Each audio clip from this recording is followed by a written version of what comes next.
Saudara, serangan rudal Iran ke Israel terus berlanjut menyasar sejumlah target strategis di Tel Aviv.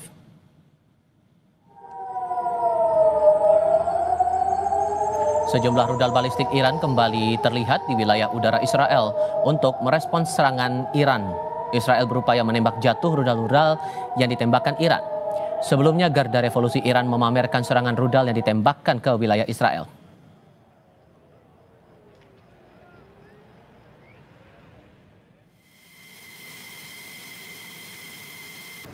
Sementara itu, militer Israel memamerkan jet tempurnya yang melakukan operasi serangan ke Iran.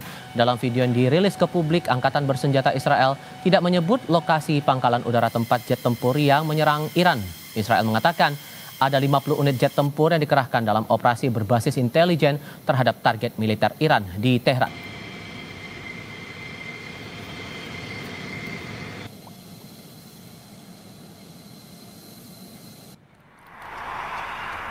Meningkatnya ketegangan Israel-Iran membuat Amerika Serikat menempatkan 4 unit pesawat angkut angkatan udara di sebuah bandara di luar kota Pafos, Siprus.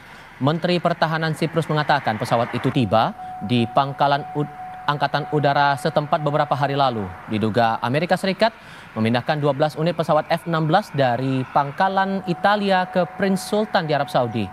Amerika Serikat mengerahkan pesawat militer dan kapal perang ke sekitar Timur Tengah diduga untuk melindungi Israel dari serangan Iran. Sebelumnya Presiden Donald Trump meminta Tehran segera menyerah dan mengakhiri perang.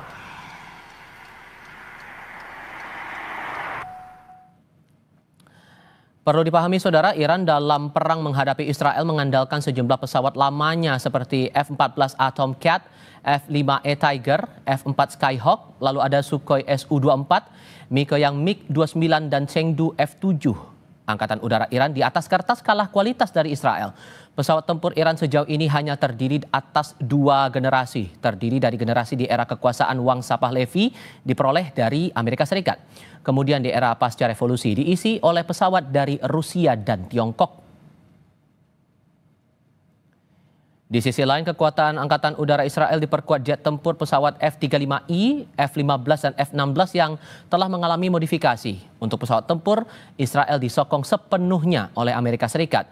Armada udara Israel yang terbaru dan paling canggih ialah F-35I yang sudah dibekali dengan kemampuan siluman dan dapat mengeliminasi sejumlah target dalam waktu bersamaan, baik target di udara maupun di permukaan.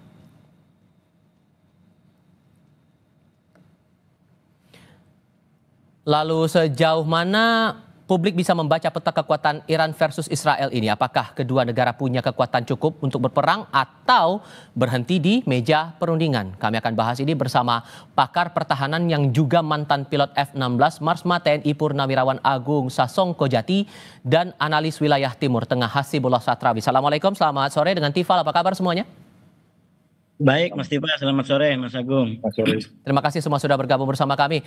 Saya coba baca dulu soal peta kekuatan pertahanan dari kedua belah pihak ini, Pak Agung. Kalau melihat peta kekuatan udara dari Iran sendiri, hitam di atas putihnya tampak kalah saing dengan Israel. Menurut Anda ini masih cukup kuat tidak pertahanan untuk Iran? Kita bicara dulu. Sekarang ini, pada saat ini Israel telah memiliki keunggulan di udara, atau kita sebut dengan air superiority, sepenuhnya menguasai ruang udara di atas, minimal di atas Iran bagian barat. Namun tentu saja apakah yang menjadi tujuan dari keunggulan udara itu hanya untuk mengebom sasaran-sasaran berupa orang atau berupa tokoh atau berupa markas besar? Apakah sudah berhasil untuk mencapai sasarannya, yaitu pusat daripada pengayaan uranium daripada Iran, atau tersebarnya pengayaan, karena pengayaan jumlahnya banyak sekali ya, di atas 10.000. Apakah tujuan itu sudah tercapai? Karena tujuan utama daripada operasi kali ini adalah menghancurkan kapasitas atau kemampuan nuklir Iran, baik secara diplomasi atau secara militer. Itu kelihatannya belum tercapai pada saat ini. Oke, tapi dengan alat pertahanan yang sudah dimiliki oleh Iran saat ini ditambah dengan dinamika yang muncul sampai dengan sekarang, gejolak masih terjadi. Menurut Anda posisinya antara Iran dan Israel ini sama-sama imbang atau justru ada plus minusnya masing-masing? Masing-masing memiliki target yang berbeda ya, karena strategi yang digunakan oleh Israel itu sangat barat ya, sangat Clausewitz dan Gemini, mengarahkan kepada center of gravity atau center kekuatan. Nah, berdasarkan analisa mereka menganalisa kekuatan Iran terletak pada pimpinan perangnya, yaitu Garda Revolusi, kemudian beberapa mungkin sasaran seperti Kementerian Pertahanan dan beberapa objek-objek lain di bawah. Dengan cara ini, mereka menganggap bahwa Iran akan menyerah atau Iran akan mengalah dalam perundingan, namun ternyata itu tidak terlalu akurat. Dan ternyata meskipun yang normalnya di negara lain itu membuat mereka lumpuh, justru Iran masih sanggup membalas dengan mengirimkan rudal yang meskipun mungkin hanya 10-20% masuk ke wilayah Israel, tapi cukup memberikan balasan yang membuat tentu ada masalah juga di Israel, kepercayaan pada pemerintah. Intinya menurut saya adalah strategi Israel dan Iran ini adalah strategi yang memang berlawanan. Iran menggunakan strategi seperti Sun Tzu, bergerilya ataupun asimetris. Yang satu lagi sangat Clausewitz dan Gemini, mencari center of gravity yang sampai saat ini kelihatannya belum tercapai tujuan daripada Israel. Anda juga punya pengalaman membawa pesawat F-16 yang juga dimiliki oleh Israel. Kita juga tampilkan untuk alat pertahanan yang dimiliki oleh Israel sejauh ini. Sehingga kalau Anda membaca dinamika saat ini, apakah posisinya sekarang Israel diuntungkan secara pertahanan atau sebetulnya ada celah sendiri nih di tengah dinamika yang muncul sampai dengan sekarang, Pak Agung? Pesawat udara itu adalah alat untuk menyerang dan bertahan. Namun untuk menghadapi serangan yang menggunakan peluru kendali, apalagi kendali balistik yang menggunakan dua sistem booster sehingga bisa mencapai kecepatan hipersonik, maka pesawat terbang bukan alat terbaik untuk mencegahnya. Itu harus menggunakan dicegah dari awalnya atau di akhirnya betul-betul. Jadi satu rudal itu membutuhkan 2-3 alat penangkis.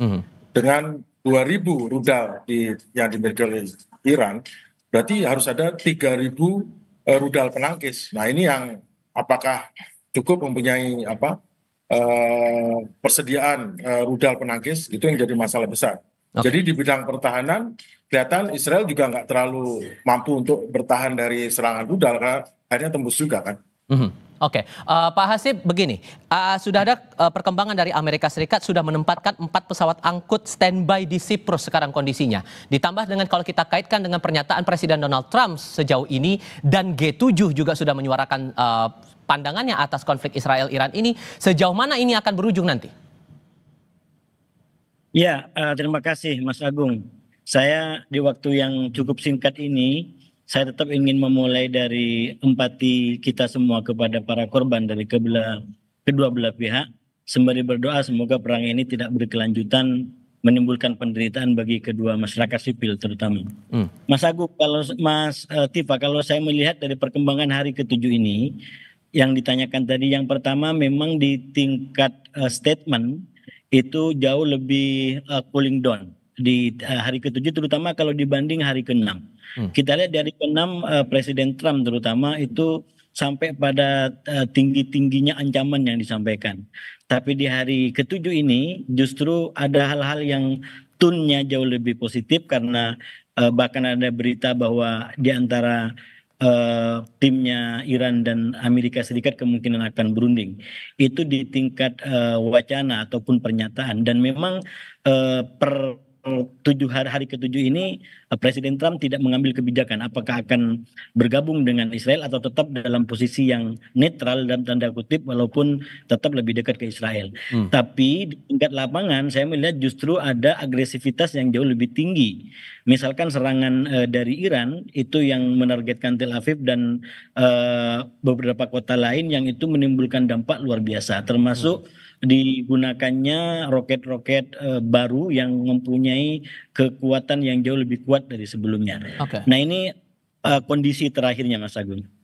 So kalau kita baca juga perkembangan terakhir dari Rusia menyampaikan bahwa mereka siap untuk turun tangan tapi sebagai penengah, sebagai pihak yang siap untuk memediasi kedua belah pihak. Mungkinkah ini terjadi menurut Anda, Mas Hasib? Ya, kalau kita membaca dalam perkembangan yang begitu cepat ini, memang kita nggak bisa jangka panjang. Kita harus day to day, karena situasinya begitu cepat. Nah, Kalau dibaca dari Rusia, menurut saya Rusia dan beberapa negara lain di tingkat statement paling tidak itu masih begitu abstrak ya, masih begitu abstrak dan justru yang begitu jelas itu adalah peningkatan-peningkatan terutama di level pendukung-pendukung Israel yang sangat kuat menyampaikan hal-hal yang sifatnya dukungan di tingkat wacana tapi belum menjadi tindakan konkret.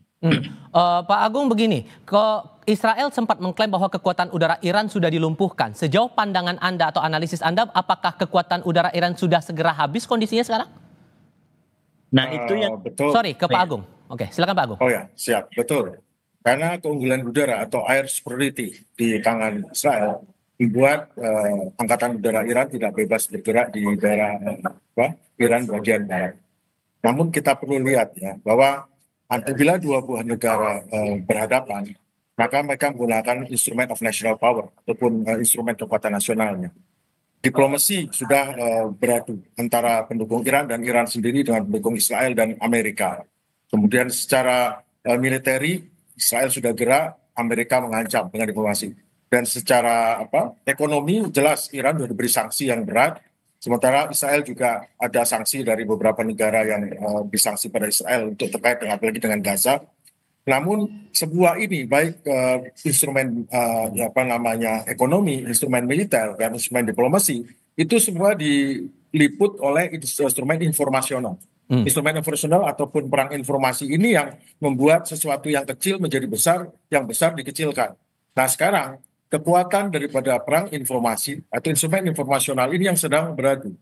Nah, ini yang membuat opini publik menjadi berubah. Yang satu melaksanakan serangan dengan serangan informasi seperti ini, yang lain juga dan juga bertahan secara informasi, buzzer-buzzer berjalan.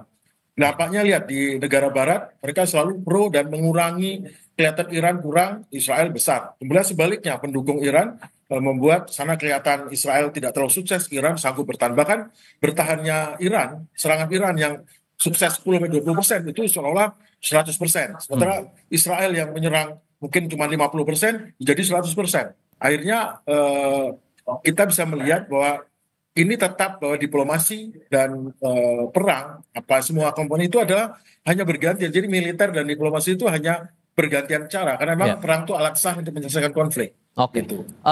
Sehingga Mas Hasib, karena dua-dua pihak ini saling menganggap satu sama lain sebagai musuh, apakah ini posisinya akan semuanya selesai dalam masa perang seperti ini atau justru bisa selesai lewat perundingan menurut Anda? Ada pihak yang menjadi penengah di sini menurut Anda? Di dalam sejarah manapun kalau perang itu kekuatannya berimbang, ya itu mau tidak mau adalah kompromi. Kalau itu berimbang. Nah sekarang ini terus terang secara de facto ini kan masuk kepada keberimbangan kedua kekuasaan. Jadi nggak bisa lagi ada klaim bahwa ini yang menang, ini itu tidak bisa. Faktanya roket-roket itu saling menyerang gitu. Nah oleh karena itu suka tidak suka dalam pandangan saya kita akan melihat kompromi pada akhirnya yang akan berakhir pada kesepakatan di antara kedua belah pihak. Dan itu kita nggak bisa memprediksikan kapan dan seberapa dekat atau seberapa lama lagi. Tapi kalau terus begini, walaupun secara politik dengan imbang ini Iran yang dimenangkan. Karena Iran menjadi penyeimbang baru, penguasa baru, dan kekuatan baru di Timur Tengah. Tapi secara fakta lapangan, peperangan tetap aja kalau berimbang begini, maka harus berakhir di perundingan. Demikian. Tapi sesungguhnya Mas, AS kan sudah menyatakan dari berbagai dinamika yang ada sekarang membantu Israel. Apakah Iran juga secara tidak langsung punya backing Rusia dan Tiongkok dan kemungkinan bisa turun tangan juga dalam konflik ini? Nah itu yang berbeda menurut saya. Pendukung Iran ini agak lebih hati-hati daripada pendukung Israel. Pendukung Israel, Amerika itu walaupun faktanya di lapangan nggak melakukan sesuatu, tapi statement sangat dekat gitu. Tapi Iran menurut saya sejauh ini tidak terlalu mendapatkan dukungan yang dekat daripada negara-negara ini. Walaupun Iran sendiri mengatakan kami nggak akan pernah mengandalkan siapapun, kami akan berjuang dengan diri kami sendiri. Itu bedanya di antara Israel dengan Iran hari ini. Oke, Pak Agung, kalau melihat tadi kan sudah sempat singgung soal kekuatan Iran, bagaimana dengan Israel? Kemungkinan mereka akan bertahan dengan kondisi pertahanan mereka saat ini di tengah konflik yang masih berjalan sekarang ini, kemungkinannya gimana? Israel tentu ada batas juga. Pada saat kenyataan bahwa Iran masih memiliki 1.500 rudal dan kemungkinan dari 1.500 itu bisa masuk 150 rudal menghujani Tel Aviv. Tentu harus dihitung economic of war-nya. Dan di sisi lain sebetulnya kan kita bisa lihat bahwa sudah mengenai soal Iran punya nuklir atau tidak, dengan mudah Iran itu bisa sebetulnya beli atau dapat dari negara lain yang sudah yang seperti Korea Utara sebenarnya.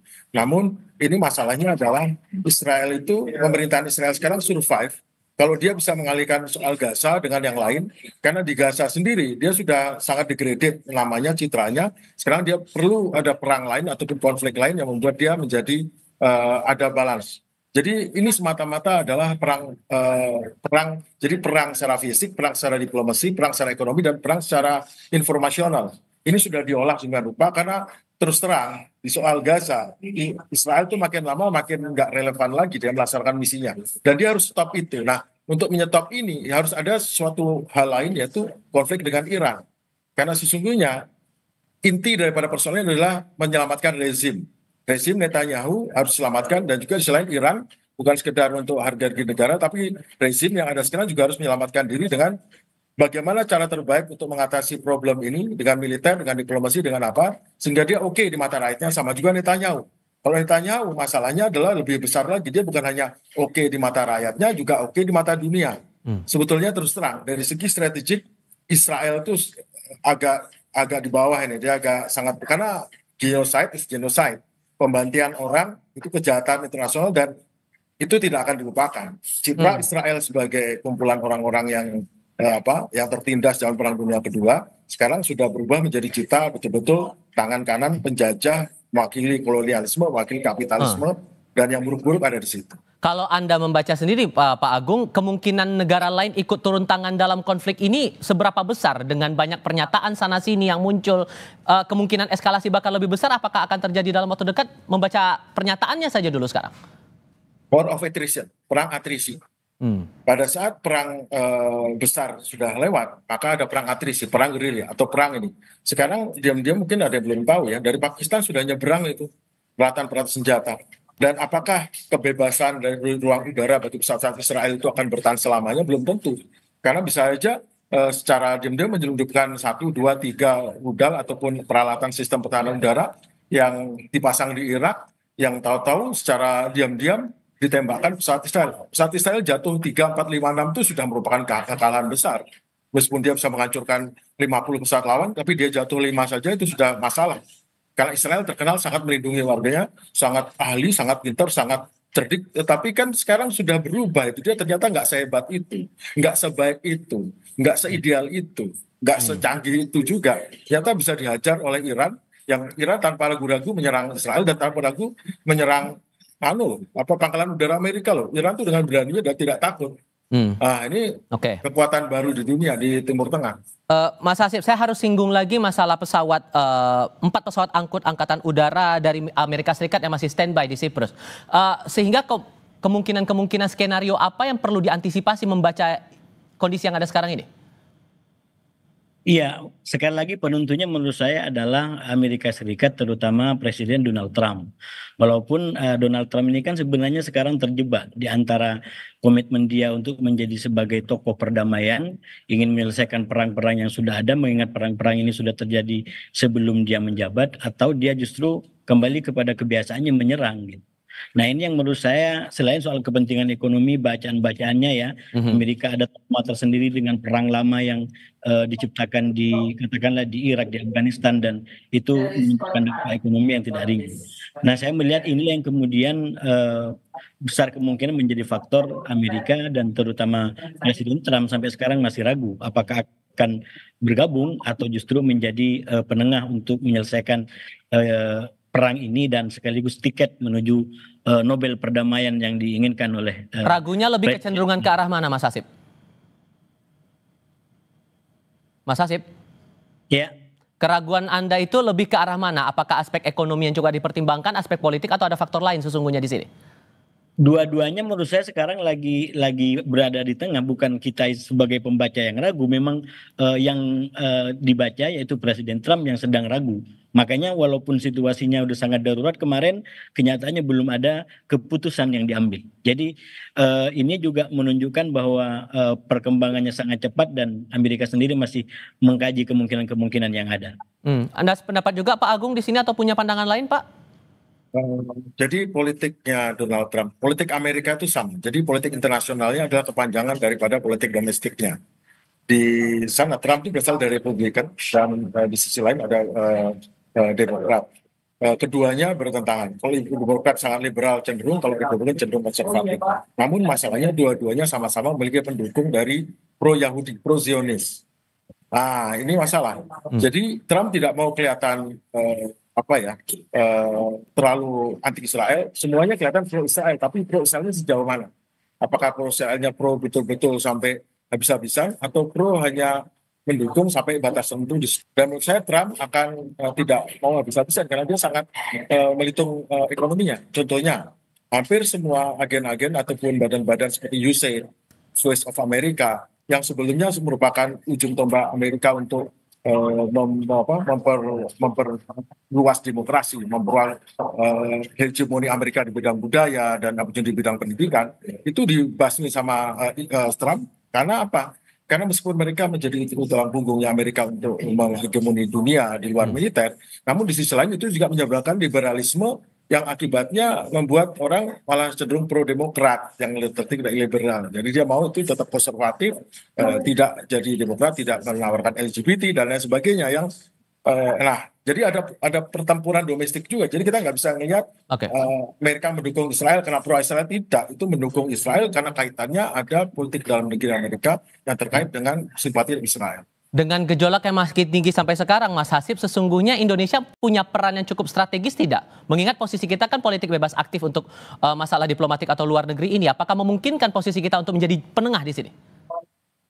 Iya, kalau kita lihat peran kita dan keadaan kita sekarang sebetulnya belum bisa mampu optimal sebagai penengah. Jadi paling tidak saya sampaikan kemarin di Kompas juga, itu kita kasih masukan agar perang ini tidak berkelanjutan, mengantisipasi dampak ekonominya. Justru yang paling penting bagi kita adalah konsisten dengan agenda politik luar negeri kita, mendukung kemerdekaan Palestina. Jadi jangan terbawa dengan agendanya Netanyahu dengan menyerang Iran. Semuanya kita bicara Iran, Palestina, Gaza jarang diliput. Nah, menurut saya kementerian kita harus fokus pada kemerdekaan Palestina, dukungan terhadap Gaza, apapun yang dilakukan oleh Netanyahu dengan Iran. Nah, itu artinya kita konsisten dengan agenda kebijakan politik luar negeri kita. Itu yang paling strategis menurut saya, Mas Tipa. Pak Agung, Anda punya pendapat lain di sini, posisi kita untuk menengahi konflik ini memungkinkan atau tidak? Indonesia bisa berperan dengan menggalang kita punya peran, kita ikut BRICS, kita ikut ASEAN. Indonesia sebagai pimpinan di negara ASEAN, ataupun negara terbesar di Asia Tenggara, bisa memberikan pendapatnya terkait ini. Pendapat yang cukup kuat itu cukup membantu, karena itu akan mempengaruhi opini publik. Karena kita tahu bahwa masalah ini bukan hanya masalah di Timur Tengah atau Iran atau Israel, tapi di Indonesia pun banyak publik yang belum tahu stand pemerintah kita apa.